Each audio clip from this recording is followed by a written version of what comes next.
E apesar da volatilidade registrada para os preços da soja, a sexta-feira e a semana vai se encerrando com um saldo positivo para esse mercado na Bolsa de Chicago. As cotações vão terminando o pregão de hoje em campo positivo, com algumas altas, mas durante a semana testou aí os dois lados da tabela. E o que motivou essa situação, e claro, o que vai continuar motivando o mercado, é assunto para a gente tratar agora com o Eduardo Vanin, analista de mercado da Agrinvest Commodities, já conosco nessa sexta-feira, 16 de dezembro. Vanin, boa tarde, seja bem-vindo, é sempre um prazer ter você com a gente.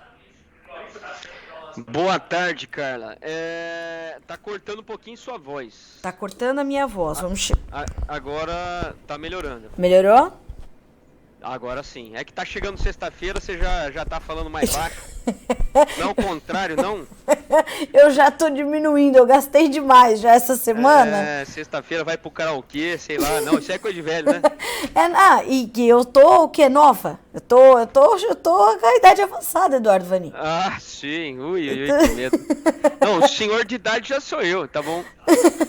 Bom, então vamos fazer o seguinte, vamos deixar essa conversa para os bastidores. Tá depois a gente discute quem leva o selo de mais velhinho, porque, assim, a voz eu fui gastando. Agora eu tenho medo de outras coisas cortarem a minha voz, Eduardo Vanin.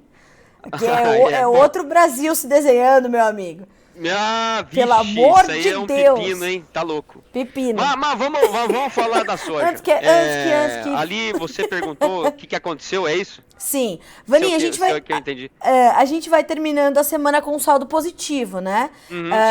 Estamos motivados pela questão climática, pela questão da Argentina sob o foco, ou tem mais motivos que dão espaço para esses ganhos? Olha, tem três coisas que estão mexendo com o preço da soja lá em Chicago. A Argentina aí, que você falou bem, mexendo bastante no farelo. E quando a gente fala do farelo, tá subindo. O farelo em Chicago, essa semana ficou meio que perto do 0 a 0, mas a semana passada uma alta de 11%. Então, um farelo colosso. E também está subindo, os prêmios estão subindo também. Normalmente a gente tem esse movimento contrário, né? Como o Chicago subiu demais, o prêmio era para estar caindo, mas não é o caso. O prêmio também está subindo, Brasil e Argentina, o que mostra que realmente há uma preocupação grande dos consumidores em cobrir janeiro, fevereiro, março, pelo risco de quebra na Argentina. E o flat price, Chicago mais prêmio do farelo, dá sustentação para a soja também se manter firme. Esse é o primeiro ponto. O segundo ponto é essa questão dessa mudança aí, num piscar de olhos, da China, do zero Covid para o relax Covid, e muita coisa não está dando certo. E a outra é o PC americano, que continua jogando duríssimo contra a inflação, e aí as bolsas americanas amargando aí o segundo dia de queda, vão fechar a segunda semana também em queda. Tá. E aí acabou atrapalhando ativos de risco no geral. Sim. Bom, vamos então por partes. Temos aí a Argentina. Eu estou aqui trabalhando, inclusive, na apuração de algumas informações, e a gente fez ontem uma entrevista com uma consultoria climática falando sobre seca pelos próximos 3 meses, no início de 2023 ainda. Vanin, o mercado... 3 meses. 3 meses. Os mapas de anomalia mostram isso mesmo. Como é que você está vendo isso e o mercado também, Vanin? É uma intensificação dos problemas e uma perda gradativa de potencial produtivo que vai se intensificando? Com certeza. Temos duas coisas em jogo. A área plantada, que está bem atrasada e, portanto, pode ser menor, e a produtividade que pode sofrer por causa do atraso do plantio, janela, e também esse clima nada bom. E a produção na Argentina, olha, a gente vai ver nas próximas semanas o mercado considerando produções cada vez menores. E o USDA não fez ainda esse ajuste, fez um ajustinho, michuruca, mas lá para fevereiro, normalmente o USDA começa, porque fevereiro é tudo ou nada. Vai encher ou não vai encher o grão lá na Argentina? E aí vai ser mais agressivo. E se a consultoria aí tiver certo, e os mapas de anomalia também, provavelmente vai trazer a produção bem para baixo. Vaninho, quando a gente pensa nesse USDA mexendo nos números, hoje o USDA estima a safra argentina em 49 milhões e meio de toneladas, né? Ele mexeu. Eu acho que mexeu um pouquinho para baixo. Mexeu? Mas não é muita coisa. Tá. O USDA mexendo nesse número, aí sim Chicago pode reagir com um pouco mais de força.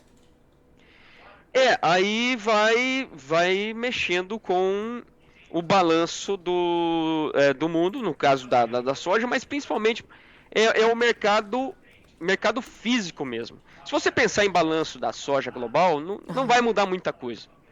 Ela não vai alterar muito o quadro. Agora, Sim. O que altera realmente é a dependência que o mundo tem da Argentina para o farelo. Se você pegar só farelo de soja, a Argentina responde por 40% do comércio global. E se você pega todos os farelos vegetais, aí a Argentina representa 28%. Quer dizer, é muito relevante. E aí essa força ela se dá muito no mercado físico através das margens. Só para você ter uma ideia, em 2 semanas, a margem aqui no Brasil para a safra nova, ela saltou de mais ou menos uns $20 por tonelada para $60 por tonelada. Olha aí. Essa é uma margem que a gente calcula aqui teórica no porto. Mas alguém pode dizer, no interior não está assim, eu estou tendo que pagar muito caro na soja. É verdade, mas você pode fazer uma outra leitura. Você paga mais pela soja porque você está com uma margem melhor. Para o produtor esse cenário é muito bom. Então nós temos uma sustentação da soja que ela está muito relacionada ao físico.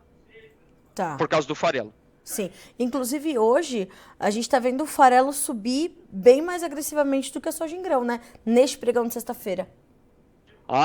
Tem sido assim. O farelo tem sido o campeão. Agora, tem que ficar muito atento, tá? Isso não vai ser sempre assim. Uhum. Só para botar lá o 49,5, tá? Eu acabei de ver aqui, tá 49,5 ainda. Então nem mexeu.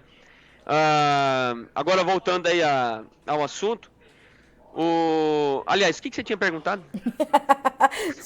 Eu falei que eu tô velho, peraí, já me perdi aqui.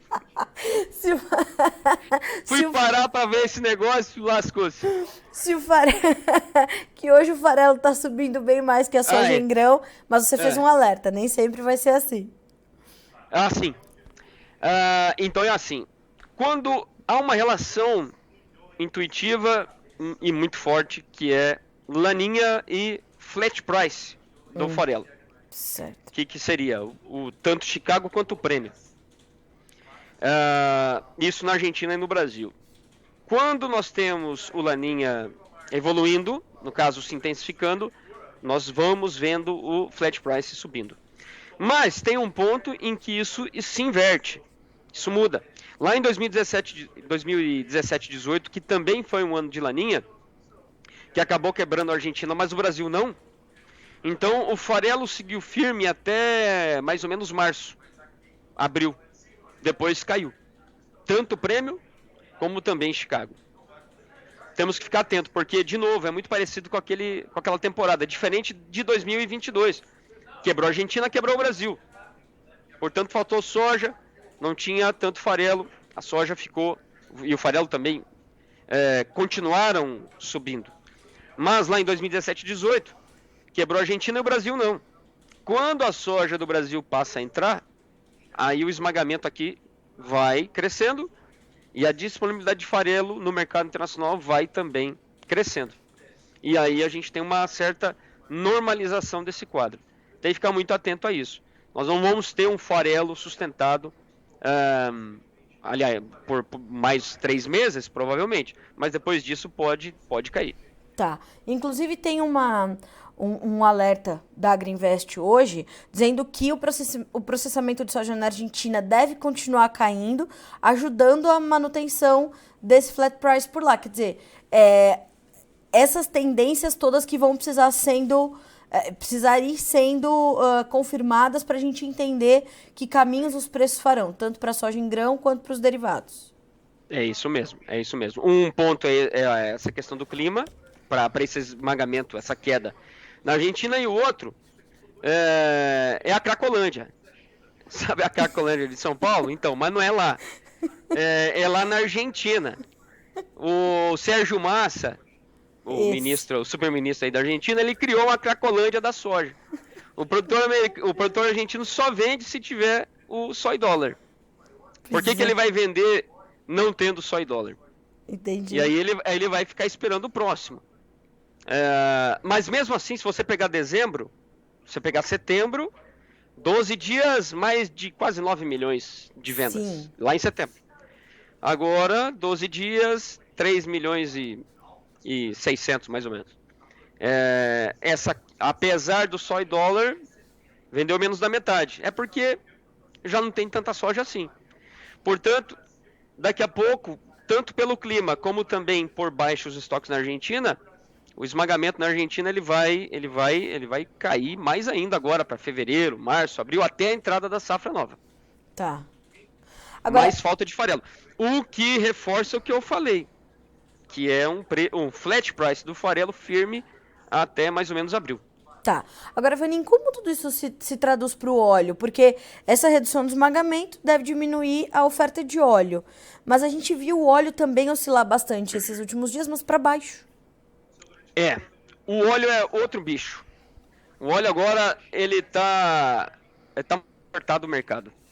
Nós temos... Uma Argentina tá bom, tá esmagando menos, não tem tanto óleo lá. O Brasil também agora não tem muito. Mas nós temos muito óleo de girassol lá no Mar Negro para ser exportado. Rússia e a Ucrânia também. Tá saindo negócio de óleo de girassol, falei hoje com um trader de óleo lá em Roterdã e que vende para Roterdã, e é o seguinte, ele tá ofertando e tem saído negócio lá para maio, junho, julho, agosto, setembro de óleo de girassol. E olha só, o preço do óleo refinado, não é óleo degomado, portanto o óleo refinado deveria ser mais caro. Ele está saindo a um preço menor lá em Roterdã, posto Roterdã, do que o óleo FOB aqui no Brasil, no Porto, posto no Porto. Isso mostra que a concorrência está muito forte. Tem bastante óleo de girassol agora no mercado sendo vendido com bom desconto. E normalmente o óleo de girassol, por ser um óleo mais nobre, ele é vendido com um prêmio, um ágio em relação ao óleo de soja. Mas, Vaninho, como é que a logística disso tudo está acontecendo? A gente vai fazer 10 meses de guerra. O conflito foi quase que absorvido e os comerciantes estão ali tentando, né, se adaptar a essa nova realidade para fazer os negócios fluírem? Olha, vai saindo o negócio. Quando a gente fala assim, por exemplo, milho, saíram 2 navios, não é nada.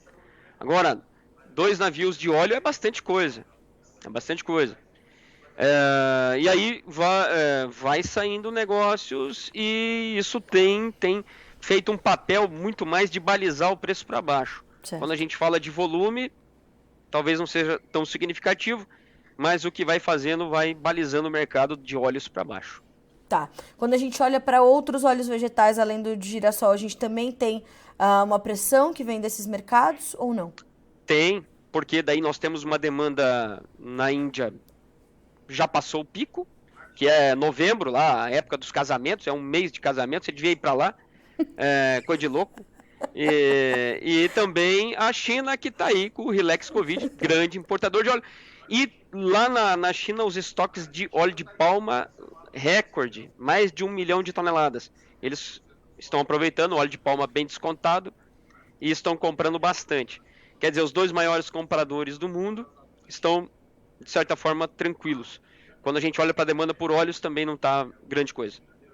Bom, a gente tem esses dois fatores para acompanhar bem de perto, portanto, farelo e óleo.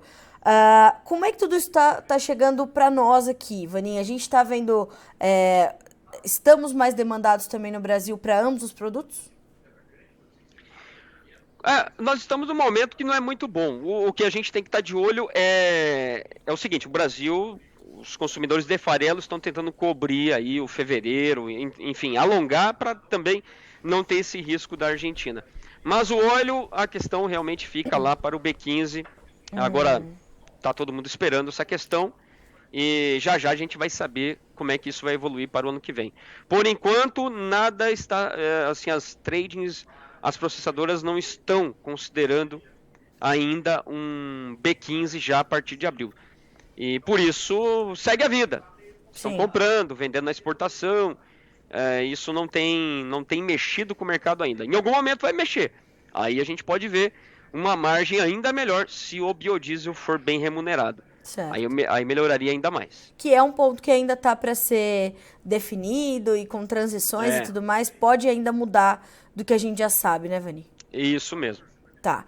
Bom, você citou também a questão do Relax China, Relax Covid, e as pessoas me parece que estão também acompanhando essas análises, é possível perceber que as pessoas estão temerosas e estão ficando em casa. E os números continuam subindo agressivamente na China, né, Vanin? Isso tudo está pesando sobre o mercado ou também já é algo sabido e absorvido?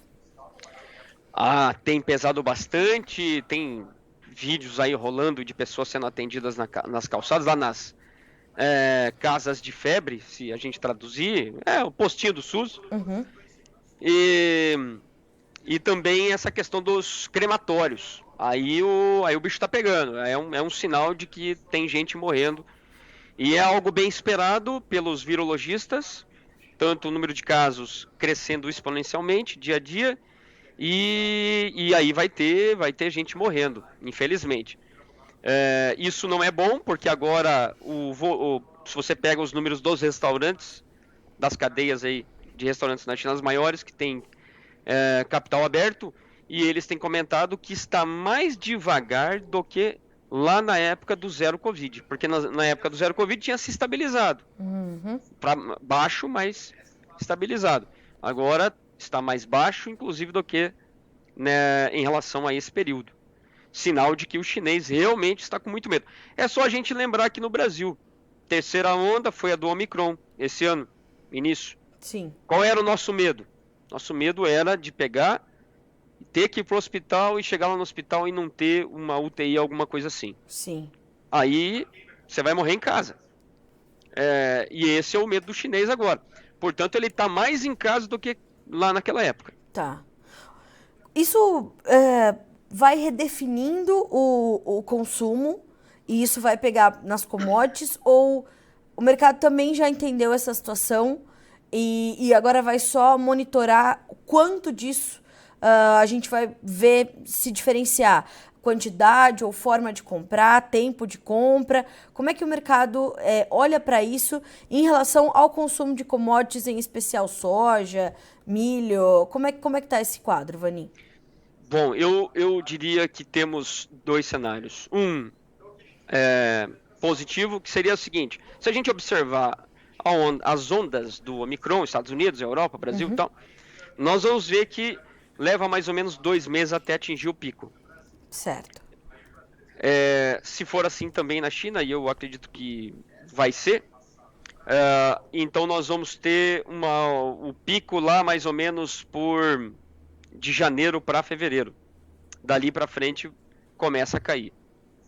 E aí, lá por abril, de repente, aí nós vamos ter o chinês se acostumando com a ideia e vindo, como já não vai mais ter o zero Covid, eles vão vir para consumir aquela demanda reprimida violenta.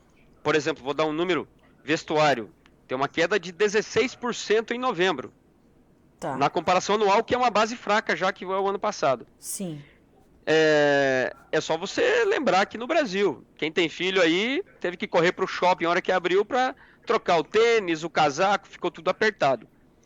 E eles vão ter que fazer isso também. E o chinês, ele está sentado em cima de um cheque em branco que passa de 1,7 trilhão de dólares. É um PIB do Brasil, que é a diferença entre depósito e saque nesse ano só. Esse dinheiro ele vai vir para o mercado. E aí reverte o quadro. E aí esse consumo, essa poupança, ela vem de uma forma bastante rápida. Eu acho que isso vai acontecer. E o outro ponto é o seguinte: lá por fevereiro mais ou menos, o governo chinês provavelmente vai vir com mais estímulos. E hoje a China é o único país no mundo que pode fazer estímulo, porque a inflação está bem abaixo da sua meta, que é de 3%, está 1,6%. E aí eles podem vir com mais estímulo fiscal, monetário, etc, etc. Aí as commodities vão surfar uma onda diferente, petróleo, cobre e os grãos e carnes também. Isso Provável. Isso foi um destaque desse final de semana, né, Vanin? Dessas reuniões entre as autoridades lá na China, o que vai ser feito, o que vai ser retirado, como é que esse choque de necessidade de voltar a respirar da economia chinesa vai acontecer, né? É isso aí. Agora, qual é o outro cenário? O cenário ruim. Um cenário ruim seria uma onda achatada, crescendo devagar, não tem como a gente saber, porque agora a China só vai divulgar os casos que têm sintoma e os assintomáticos não. Se houver um achatamento da curva, a exemplo lá quando não tinha vacina, se você lembrar lá no primeiro Covid, o original, foi uma curva achatada, mas só que longa. E aí levou muito tempo para haver uma imunização de rebanho.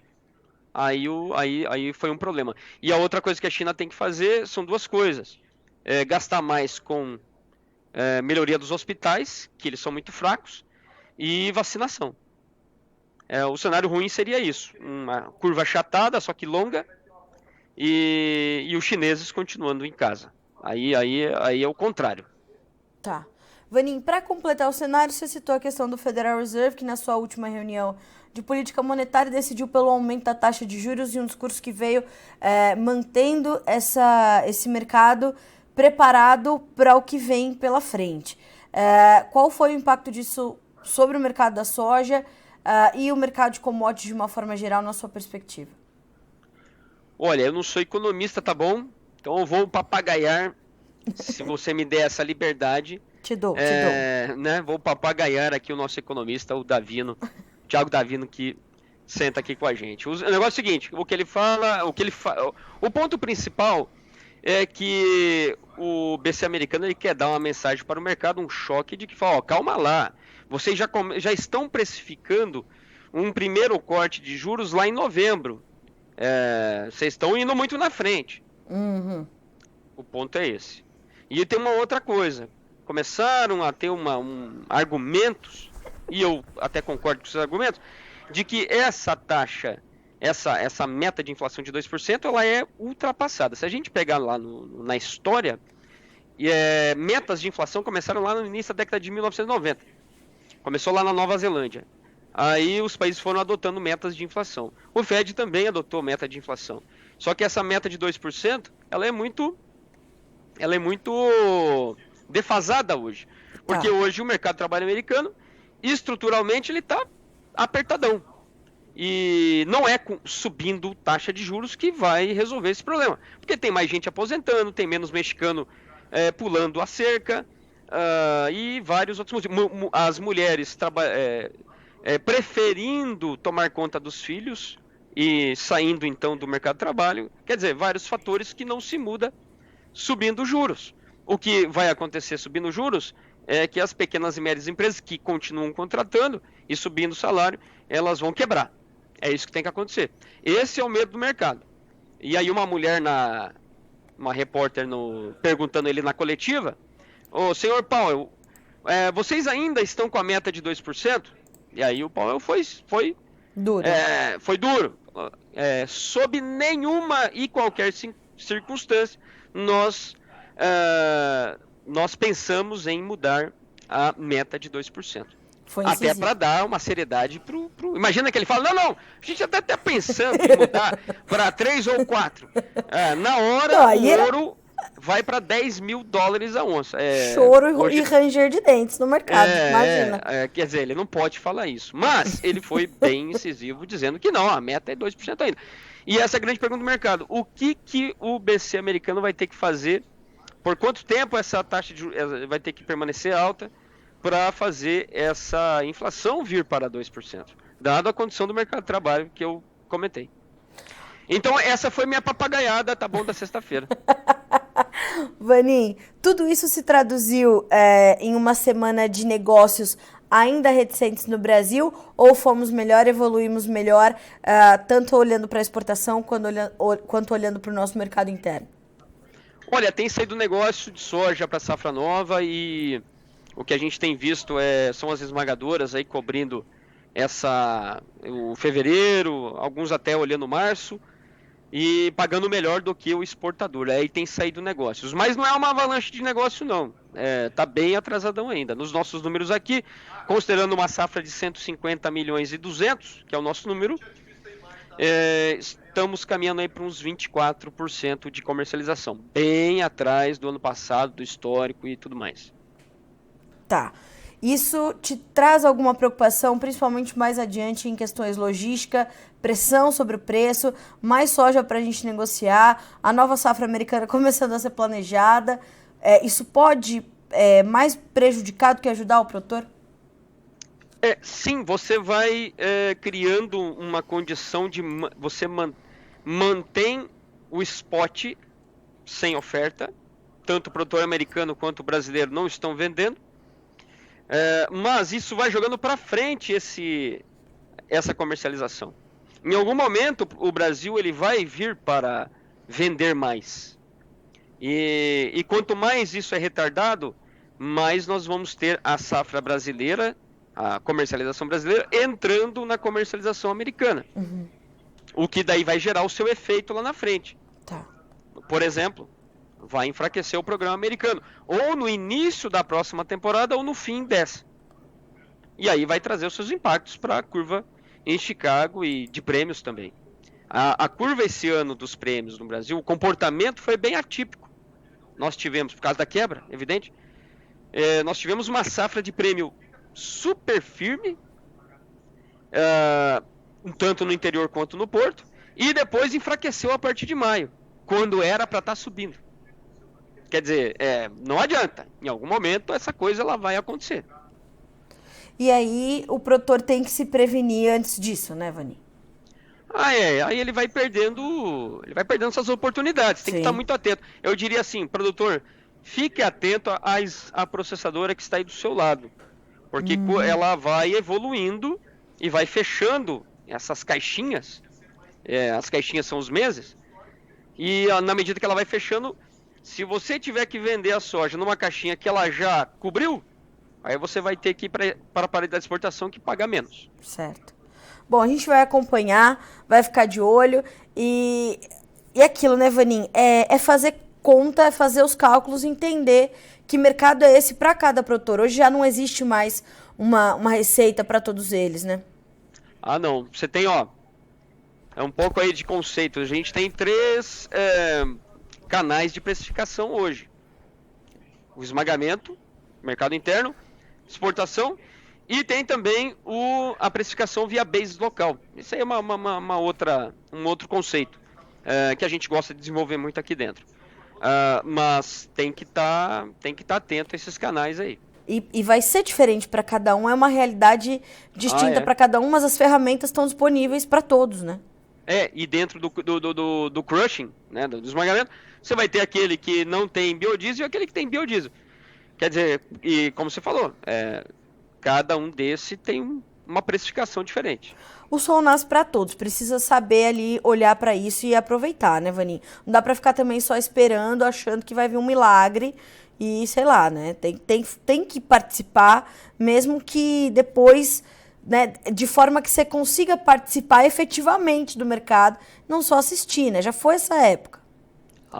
Positivo. Isso aí, igual aquela música do Tião Carreiro Pardinho, fala assim, né? Cochilou, o cachimbo cai. Você já viu essa? Você é de Campinas, aí tem. Eu tenho, né? O sertanejo raiz. Bota lá que você vai ver. Pelo amor de Deus, se tem. Então é bem assim. Cochilou, o cachimbo cai.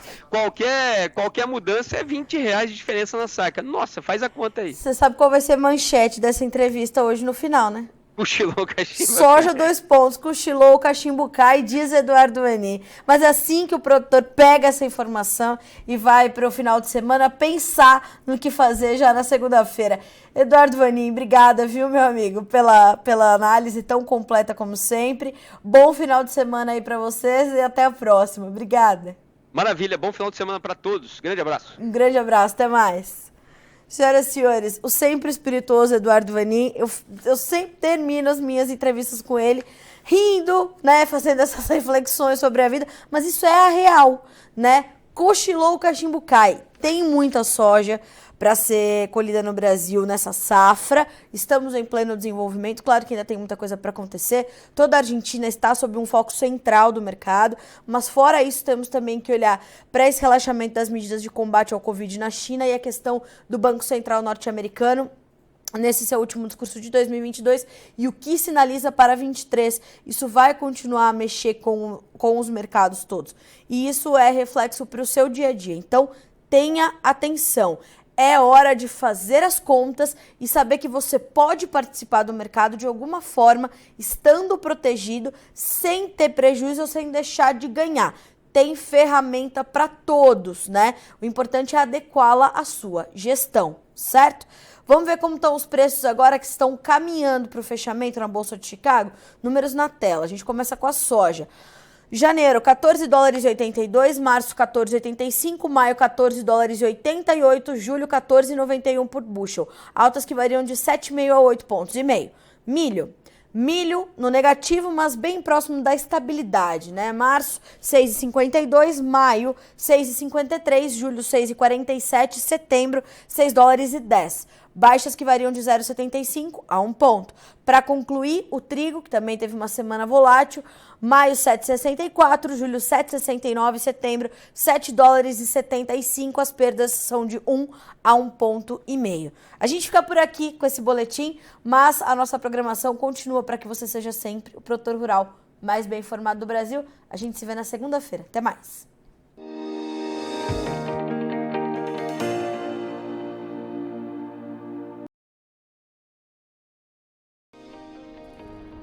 Se inscreva em nossas mídias sociais, no Facebook Notícias Agrícolas, no Instagram @Notícias Agrícolas e no nosso Twitter @Notiagre. E para não perder nenhum vídeo, não se esqueça de nos acompanhar no YouTube e na Twitch, Notícias Agrícolas Oficial.